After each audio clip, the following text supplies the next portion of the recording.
Okay, video number 2 of the day. Same clothes, same day, different video. And yes, my lovelies, we're talking MAC Cosmetics today. MAC, did you know, makes, or perhaps I should say made, fragrances. And quite appropriately, one of their lines of scent was inspired by some of their top-selling famous lipsticks. I have a lot of MAC lipsticks, one of my favorite brands for particularly lipstick, love the formula.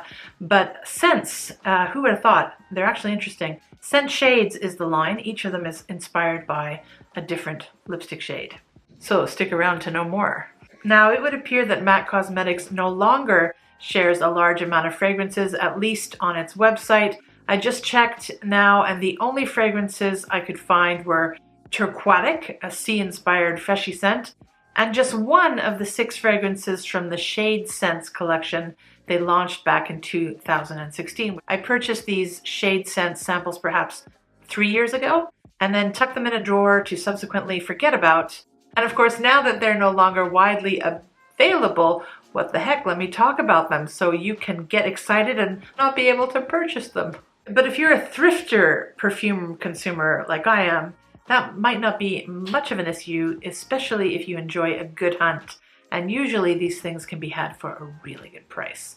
Plus, you know, I do these reviews for my own enjoyment as much as my desire to share and help you guys. So if you want to click off, please do. Otherwise, stick around to get my first impressions of these. My Sniff With Me series of videos, the few I have at the moment.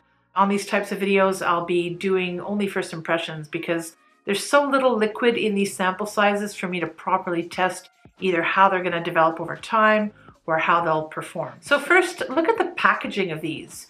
Rothko and Lego had babies.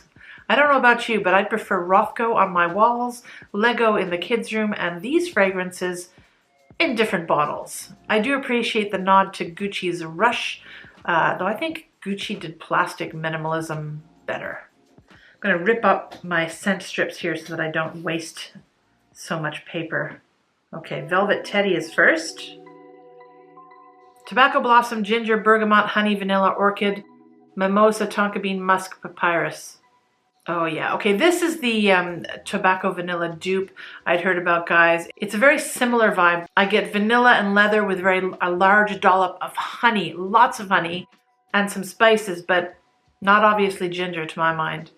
It's not too shabby, but you know, it's just not Tom Ford, and I'm still waiting for a fragrance as good as Tobacco Vanille from Tom Ford. This is a little spiced, but there's no cardamom, and I think it's somehow a bit too sticky sweet for me. It reminds me of another dupe I have shared on this channel for Tobacco Vanille.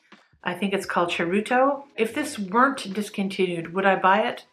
I don't know. It is sexy and yummy, and Tom Ford ain't cheap. It's really tasty. It's good. You know, especially for the price that it was at. Okay, next we have Ruby Roo. This is leather, cherry, saffron, pink pepper, suede, violet, orris, May rose, mahogany, and sandalwood. I like this one. Faintly candy violets smeared onto a large hide of creamy leather, painted with lipstick. Must be the iris. And then you can pelt some juicy cherries on the canvas, which is probably firmly attached to a woody base. So I'm thinking art here.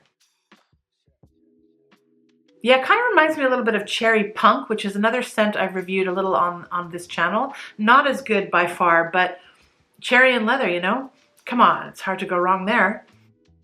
This is apparently supposed to bring to mind Tom Ford's Tuscan leather, but I totally disagree.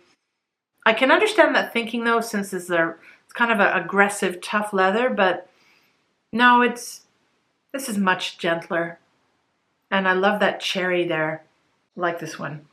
Okay, next up is Lady Danger. Oh, wow. Okay, there's definitely fruit in here. Sour cherry, tangerine, black amber, tiger lily, jasmine, patchouli, and saffron. Oh, I love me some saffron. Probably not real though. So this is more of an oriental. It's woody, and I do get the cherry right away. It's a more sour cherry, but it's a little cough droppy. And you know, I really enjoy patchouli, saffron, and ambergris, and these three combined in this fragrance work well. But I don't really get a lot of leather and tobacco. And yet at the same time, there is kind of a bit of a bubblegum, not bubblegum, but gum chewing, youthful leather jacket feel to it. Perhaps that's the neuro-linguistic programming going on with the name.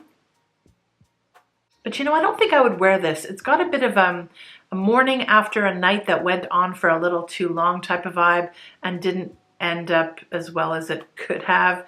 Too much smoking, maybe hooking up with the wrong guy. Cotton mouth morning, salty sweat, a little bit too much sugar. Next. Okay, this next one's probably going to be too sweet for me. Candy Yum Yum. This one's got guava, cherry blossom, iris flower, cotton candy, vanilla. Yeah, it's, oh, that guava. Woo, baby. Yeah, I like guava in perfumery. It's yummy. Very girly, youthful. It's got a tartness to it. There's a bubblegum quality that I like. Although I don't think there's jasmine in here, but I don't get the cotton candy or candy floss in here that I was kind of hoping for. It's pretty mainstream though. It's, you know, it reminds me of like a Zara fragrance, to be honest, which is not a bad thing. It's very pleasant. It's edible, you know, sweet and edible, juicy. Pink Barbie Fair, you know? Moving on. Okay, next we have this purple thing called My Heroine. This has got leather, incense, saffron, labdanum, tobacco, patchouli. Oh, that note profile. Can it meet expectations? Ooh, first sniff is interesting, but a little negative. There's too much patchouli sprinkled with cigarette ash. Oh, but you know, I don't hate it.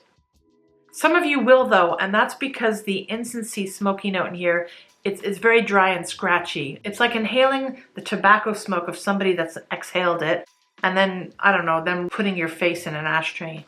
It's pretty aggressive. But you know, that's also creative. I can also sniff out the leather and resinous sticky saffron. Leather is supposed to be the first note in here, but I really get blasted with smoke from like patchouli on fire, you know? Maybe there's some tar chucked in here too. This is unique. I'll give it that. And you know, this is something more akin to Tom Ford's very dry and scratchy Tuscan leather, I think. Yeah, I can't stop sniffing it. I get more leather the more I sniff though. You know, I think I would actually buy this one if given the chance. I don't know. The shade of lipstick that the container has and the lipstick has doesn't really match this though. Although I am a very big fan of purple, it must be said. Now this reminds me, hold on a minute. Okay, so this reminds me in a way of this like cheapy Demeter fragrance. This is called By the Bonfire. It's not the same, okay, this is like a honeyed sweet sort of thing. Not like My Heroine, but it has that scratchy, smoky note in here. It's almost like, it's like really dry, burning air, smoke. No incense, just the smoke. And of course, you know, you're not choking or anything because there's nothing really on fire, but, and it doesn't make you sneeze. Well, maybe for some people, but it's like it, I don't know, it's really rough and scratchy. That's the best way I can describe it. I got this because it was supposed to remind me of By the Fireplace, which I totally love, but it's completely different. This is more of its own thing. Anyway, this one I think is very creative, this My Heroine. Okay, the last one in the collection is Crème de Nude. Crème de Nude. Let's give it a spritz. And this one is still available on the website last I checked. Okay, this one has neroli, caramel, musk, suede, Madagascar vanilla, ambrette, or muskmallow. This one is a soft and politely musky ambery scent. A wee bit on the sweet side. The musk matures it a little, enough to bring it out of girly territory. This is very powdery and leathery, and I do like the fact that they call it like a suede note because it is very creamy and snuggly. It's got a nice vanillic smoky note. Yeah, it's very wearable. You can't, no one's going to be offended by this, that's for sure. It's the opposite of the purple one. But you know, I couldn't recommend this one, primarily because I actually don't suspect that this will last very long on skin, at least mine. Synthetic musk just fades on me, and there's not much in the way of fixatives with this fragrance, judging by the notes. Maybe some of the vanilla, I suppose, but it's very soft, it's very gentle. This is, yeah, it's a skin scent, so pass. So that was it for all 6 fragrances. Overall, I have to say, bar Candy Yum Yum, they're all delightfully not run-of-the-mill fragrances, maybe bar the last one as well. I regret not sniffing these earlier when they were in store, I remember. The price points were really good at the time too. Side note, I've tested all the MAC lipstick shades that inspired these fragrances, and sadly I can tell you that none of them worked for me despite being a MAC Cosmetics fan. Velvet Teddy was too brown, My Heroine was too purple, both seemed unnatural on me. Candy Yum Yum was okay, I would wear it were I maybe 30 years younger. Crème de Nude made my lips disappear, I don't really go for nudes, and they're already thin and small to begin with, so pass. Lady Danger was far too bright, and only Ruby Roo was a shade I would consider wearing, but I prefer more blue or cool tones of red lipstick. Moreover, these are either matte or cream shades, or one of those types of formulas, I think. And I'm a Frost formula girl with MAC lipsticks. The Frost formula works better for my age and complexion and lips. And the one shade I must have gone through at least, I'm serious, at least a dozen times is this one here, Odyssey, which I don't see on the website anymore. That has me worried, as it's my favorite lipstick of all time. Thank goodness I have a backup, but I think I have to look for more. I also see that the shade Icon is no longer there. Thankfully, at least on the Japan website, I still see my other favorites, which include New York Apple, my second choice, O, Fresh Moroccan, and Spanish Fly. Okay, my lovelies, that is it for this video. I hope you enjoyed my first impressions of these MAC Shadescents, even though little of this is likely to be of practical use to you if you can't find the fragrances. But I'm willing to bet some of you might be able to find these discontinued gems via outlets on the resale market or whatnot. If you happen to know where one can still find these fragrances, do share in the comments section below. I know at least one person who'd be grateful for that information, and it's me. I'll see you in my next video when I'll be sure to review something that's still easily available. Smell you later. Scent Gourmand, signing out. Mwah.